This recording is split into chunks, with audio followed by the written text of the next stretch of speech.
The timing. गौरव बिस्सा हमारे साथ जुड़ चुके हैं। गौरव, गुड आफ्टरनून कार्यक्रम में स्वागत है। गौरव, आप कैसे इंडस्ट्रीज को अप्रोच कर रहे हैं और ये थोड़ा डिलेमा जो है ना वो निफ्टी बैंक जनरेट कर रहा है, आपको भी क्या वो डिलेमा है या फिर आप कन्विंसिंगली शॉर्ट कर रहे हैं? गुड आफ्टरनून वीरू जी। यहाँ पे आपने बिल्कुल सही कहा है और सटीक एक आपने डेटा दिया है। और बैंक निफ्टी जो है वो एक की लेवल भी रहेगा। अगर आपको मैं एक इंटरेस्टिंग चीज कहूँ, जो कल हमने एक लाइफ टाइम हाई क्रॉस की थी 41,820 फ्यूचर्स में, वहां पे अगर आप ओवरऑल अगर आरएसआई का देखेंगे तो दो चीजें, डेली चार्ट पे तो डायमेंशंस हमको आरएसआई में देखने मिल रहे हैं, बट अगर आप 120 मिनट्स के चार्ट देखेंगे, 2 आवरली चार्ट अगर आप देखेंगे तो जो निफ्टी बैंक का जो आरएसआई था वो काफी हाई लेवल्स पे था। पिछले 6 महीने में जनरली जब भी ये लेवल्स पे आरएसआई आया है तो वहां पे एक बार थोड़ा सा अटका जरूर है। तो वो एंगल से मुझे लगा था कि यहाँ पे करेक्शन आपको देखने मिल सकता है, तो वहां पे हमको देखने मिला भी है। और 80 के आसपास में आरएसआई आगे थोड़ा कूल ऑफ हो जाता है।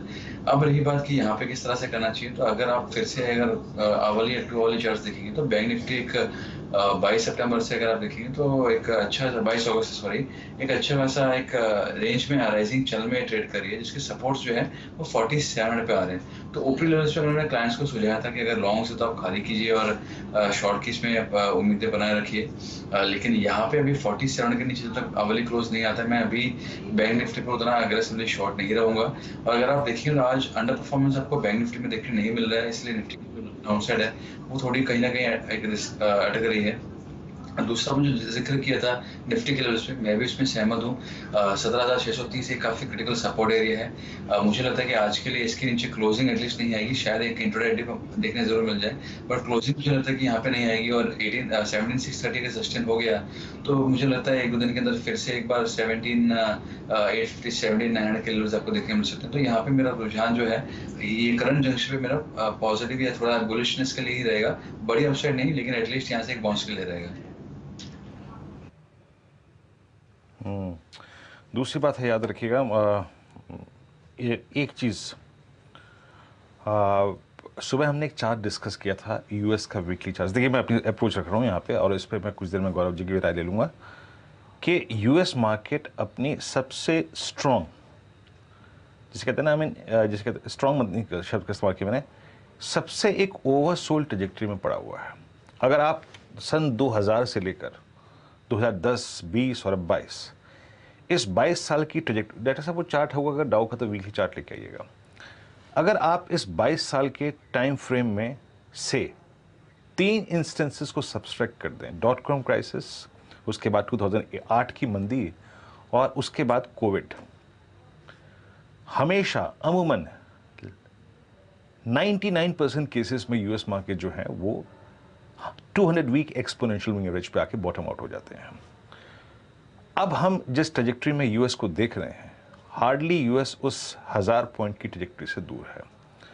ये गैपों का ये जोन ऐसा है जो कभी भी एक बहुत मीनिंगफुल पुल बैक जनरेट कर सकता है। तो मैं इसीलिए थोड़ा सा ना, देखिए, कोई पोजीशन ना कैरी करना ओवरनाइट ठीक रहेगा, बट थोड़ा सा अगर आप देखें, एक तो बैंक निफ्टी सहयोग नहीं दे रहा, और दूसरा अगर आप देखें जो ग्लोबल सेटअप है वो एक ऐसे एज पे बैठा है जहां पे शॉर्ट रहना थोड़ा सा रिस्की होगी। We were strong, we are strong, और साथ ही साथ यूएस एक्सट्रीमली ओवरसोल्ड ट्रेजेक्टरी में है। खैर, इस डिस्कशन को मंडे मॉर्निंग करेंगे एक बार फिर से। लेकिन गौरव, अगर मैं आपके 3 स्टॉक फ्यूचर्स को समझना चाहूँ इस वक्त, जिन 3 स्टॉक्स को आप चेज कर रहे हैं, वो क्या होंगे? ये पहला जो होगा वो है जेएसडब्ल्यू स्टील। यहाँ पे अगर आप ओवरऑल स्ट्रक्चर देखेंगे, आवली या 2 आवली चार्ट्स देखेंगे तो एक अच्छा एक कंसोलिडेशन था, फिर हमको ब्रेकआउट देखने मिला और अब वापस जो है प्रीवियस ब्रेकआउट को रीटेस्ट करके फिर से एक कंसोलिडेशन फेज चालू है। तो यहाँ पे अपने सस्टेनेबिलिटी बना के रखा हुआ है। अगर आप रिलेटिव स्ट्रेंथ चार्ट भी देखेंगे तो वहाँ पे भी जेएसडब्ल्यू स्टील मजबूत लग रहा है। तो 682 के स्टॉप लॉस से जेएसडब्ल्यू स्टील बाय कर सकते हैं। 712 ये आपका इसमें लक्ष्य होगा। दूसरा है डेल्टा कॉर्प, कल तक ये बैन में था तो बहुत अग्रेसिव पोजीशंस तो नहीं बनी है, लेकिन जो इसका सफर शुरू हुआ है 200 से अगर आप देखेंगे तो अच्छी खासी अग्रेसिव पोजीशंस भी बनी थी। इसके अंदर मल्टीपल ब्रेकआउट्स हमको देखने मिले हैं और अभी यहाँ पे स्ट्रक्चर जो है अभी भी बेहतर हो रहा है। तो इसमें थोड़ा सा मुझे डिक्लाइन में बाय करने की सलाह दूंगा मैं। 225 के यहाँ पे ट्रेड कर रहा है, 221 बाय से अगर आता है आप बाय कीजिए, 217 का इसमें स्टॉप लॉस होगा। 235 से 240 रुपए के लक्ष्य आपको देखने मिल सकते हैं। तो अगर ये सेटअप सही हो गया तो मुझे लगता है काफ़ी बड़ी अपसाइड आपको डेल्टा कॉर्प में करंट सीरीज में देखने मिल सकती है। तीसरा है पीवीआर पे, जहाँ पे मैं सेल रेटिंग रखूंगा, सेल के पोजीशन बनाऊंगा। यहाँ पे अगर आप देखेंगे तो एक अच्छे खासी डेली चार्ट्स पे एक राइजिंग चैनल में ये ट्रेड कर रहा था। आज उसको एक वॉल्यूम के साथ में वायलेट किया है और यहाँ पे शॉर्ट्स भी यहाँ पे बनते जा रहे हैं। आप इंट्राडे पोजीशन में देखेंगे तो 1820 के स्टॉप लॉस से बेच सकते हैं, 1650 का इसमें लक्ष्य होगा। डेल्टा कॉर्प हो गया, पीवीआर हो गया, और डेल्टा याद रखिएगा बहुत स्ट्रांग है। ये अब ट्रेवल करना शुरू कर रहा है अपने 200 डे एक्सपोनेंशियल मूविंग एवरेज के ऊपर। कुछ स्टॉक्स पे जहां मेरा ध्यान जा रहा है, जहां पे मूव मिल रहे हैं। आज सुबह हम कमेंट्स की बात कर रहे थे, ये रिट्रेस हुआ गजब तरीके से, लेकिन अब ये अपने 20 डे एक्सपोनेंशियल मूविंग एवरेज से एक पुल बैक देता हुआ। कुछ स्टॉक्स नोट करके रख लीजिए, नॉट ए बाय कॉल, लेकिन एक मीनिंगफुल डिप के बाद कौन कौन से स्टॉक्स जो है 20 डे से पुल बैक जनरेट कर रहे हैं, इसमें एक कमेंट शामिल हो गया जो कि अब एक पुल बैक जनरेट करता हुआ। और कुछ काउंटर्स लेके आइए जो कि थोड़ा सा, अगर आप देखें, स्विंग अच्छा दे रहे हैं, जहां पे मूव मिल रहे हैं। एक बार आप लेके आइएगा गोदरेज सीपी को। गोदरेज सीपी 906 एक बहुत ओवरसोल्ड ट्रेजेक्टरी में चला गया था, लेकिन अब थोड़ा सा अगर आप देखें तो एक ऐसे पॉइंट पे है कि ये है इसका एग्जैक्टली, अगर आप देखें, वो जोन जिसको इसने, समझ लीजिएगा कि 26 जुलाई से अब तक लेकर वॉलेट नहीं किया। कुछ स्टॉक्स मार्क कर रहा हूँ बस मैं यहाँ पर। और अगर आप देखें, जो स्टॉक्स बहुत ही ज़्यादा, अगर आप देखें, आज खराब कर रहे हैं, जिनकी पुट ऑप्शंस में ह्यूज स्विंग आ रहे हैं, डे हाई पर आके ट्रेड कर रही हैं, उसमें आप एक मिड कैप आईटी में कोफोर्ज लेके आइए। 3316 इस स्टॉक ने 5 जुलाई के बाद की अब तक की अपनी पूरी ट्रेजेक्टरी को वॉलेट कर दिया, बेस को वॉलेट कर दिया। जो मैंने पहले 2 स्टॉक्स दिखाए थे वो थे स्ट्रॉन्ग स्ट्रक्चर, लेकिन ड्यूरिंग द डे डिप आया उसमें।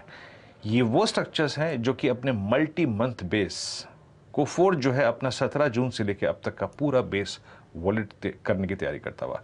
All puts trading at day high. Gaurav, आपका टेक जरा एक बार दीजिएगा कोफोर्ज पे। कोलैप्स होता हुआ स्टॉक डे लो पर है और लगभग जून, जुलाई, अगस्त, सितंबर 4 सीरीज के वॉलेट करने के बेहद कगार पर। बिल्कुल, यहाँ पे अगर आप इसका देखिए तो प्रीवियस जो इसका स्विंग लो था, एक बार 3330 का, उसको इसने तोड़ दिया है। और अभी जो इमीडिएट सपोर्ट्स आएंगे, जो आप कह रहे हैं कि 3220 के लेवल से, मुझे लगता है वहाँ पे भी एक बार स्टॉक चला जाएगा। उसके नीचे अगर सेशन हो गया तो बड़े ब्रेकडाउन आपको देखने मिल जाएंगे। और यही सिलसिला जो है सिर्फ कोफोर्ज का नहीं, आप एम्फोसिस का देख लीजिए, वहाँ पे आपको सिमिलर स्ट्रक्चर देखने मिल जाएगा। और भी दूसरे जो अभी सॉफ्ट वगैरह है वहाँ पे आपको देखने मिल जाएगा। तो आईटी स्पेस अगर आप देखेंगे तो ओवरऑल थोड़ा स्ट्रक्चर वीक है। कोई राइज अगर देखने मिलेगी तो मैं समझता हूँ आईटी स्पेस में एक शॉर्ट पोजीशन क्रिएट करना बेहतर हो सकता है। ओके, तो ये अपना आपका आईटी पे